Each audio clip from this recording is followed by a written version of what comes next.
7:17 on a Monday morning. Let's check in with Riaz. Thanks very much, Mark. Yeah, here with a very special guest today. We were just chatting, Kevin Brooks. Welcome to Breakfast Television. Thank you. It's an honor to have you on the show. We were just chatting before Mark threw to us. You have a very interesting story. Of course, this time of year we are talking about drinking and driving. It's an occurrence that's constantly happening, impacting people.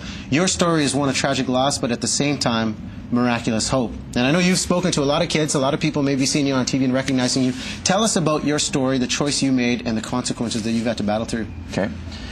Some years back, it was typical, I was 21, a wild night, partying with friends, and at the end of the night, decided to drive. Definitely, I mean, not a good choice, but it was something I know I was doing, a lot of my friends were doing all the time, and a childhood buddy of mine named Brendan hopped in with me. We left the party, I was driving way too fast, lost control of the car and crashed. It was a horrible crash. Brendan didn't survive the crash, and I've been paralyzed ever since. It's definitely, I mean, you look at this choice in your life and it's definitely changed. We just saw some of the images from that night. How do you look at this when you hear the news that, you know, you're going to be in a wheelchair and you experience the loss of a big friend? What goes through your head when you recognize the consequences? Wow. I mean, at first it's just so overwhelming. You don't even know what to do, right? It doesn't even seem real just to wake up one day and you can't move, and then on top of that you learn your friend's gone. It's like, it's the worst thing ever. It couldn't get worse.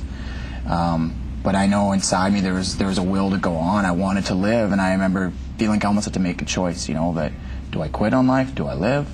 And once I decided I was going to live, I was going to move forward. I was going to, you know, get better. I was going to get out of that hospital and just start setting goals, and I'd still going from there. The thing I admire about you, I mean, I look at you, Kevin, you are a good-looking man. You are doing great things. I mean, you're speaking to kids all across Canada about the dangers of drinking and driving. And yeah, you talk about life being choices, because change happens in an instant. You know this firsthand. Where does that courage come from to go out and speak in front of these kids and really empower them to make the right decisions?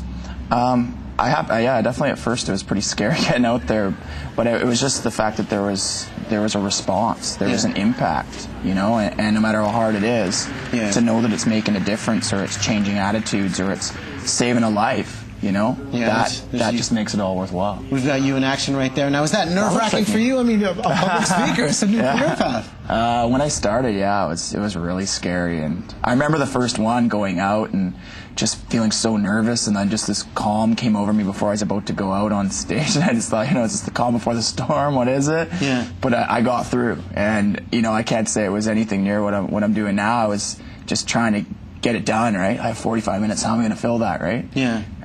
But there was students related, and I've went from there, and yeah, still once in a while get a little nervous. You've really come into your own speaking to these students and relaying the message.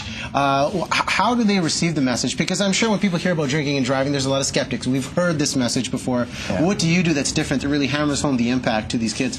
I think I just don't tiptoe around the subject. I just lay it out the way it is, you know. And I think I hear a lot of times like, oh, we heard there's another drink and driving presentation, same old, same old. I get emails that start like that all the time. Yeah. And then cool was, you know, you talk to us the way we talk, and you just told it straight, you know, and I appreciate that. And I mean, it's cool with like Facebook now that I'm getting a lot of messages and hits. A student in Victoria even started a group called Kevin Brooks is the Shizness. Kevin Brooks is the Shizness. That's what it's called. There's like over 8,000 students on there, and they're just posting what they think, right? So it's really cool. Yeah, to see that it's got impact, and just gets me stoked to go do it. ICBC.ca is a website where people can find out more things about drinking and driving. Of course, we've got KevinBrooks.ca. I know we're having a little bit of technical difficulty with KevinBrooks.ca, so if it's not up today, you can check it out this week. You know what? Thank you for coming on to share your story with us. And the last thing I want to ask you, given everything that you have gone through, what's the best lesson you've learned in life? Definitely, for me, you know, I can't say I don't like to still go and have fun, but you know, back in the day, in the hardcore party days, I decided I could do anything. I was invincible, and it would never happen to me. Yeah. And I guess this holiday season, just people, if you're out there and you're having fun, you're partying, please plan ahead. I mean, you know, there's so many options out there, whether it's calling a cab, you've got a safe ride, it'll give you a ride home, Operation Red Nose, having a designated driver, staying at someone's house. You know, it's easy to think it happens to someone else, but I've learned it can happen to me, it can happen to anyone, really, if you put yourself in those situations. And I know police are out full force. You know, you go have your drink at dinner, but once you start having a couple more, I mean, there's a legal side of things too. You lose your license, lose your car. It's just not worth it. Please be smart. plan ahead, and I mean, just have great holidays and have fun. It's all about making responsible decisions. Kevin Brooks, thank you, man. Thank you for coming on and sharing this my story. pleasure. Wicked. We're going to take a quick break here on Breakfast Television. Continues right after. So what's your technique right before the speech?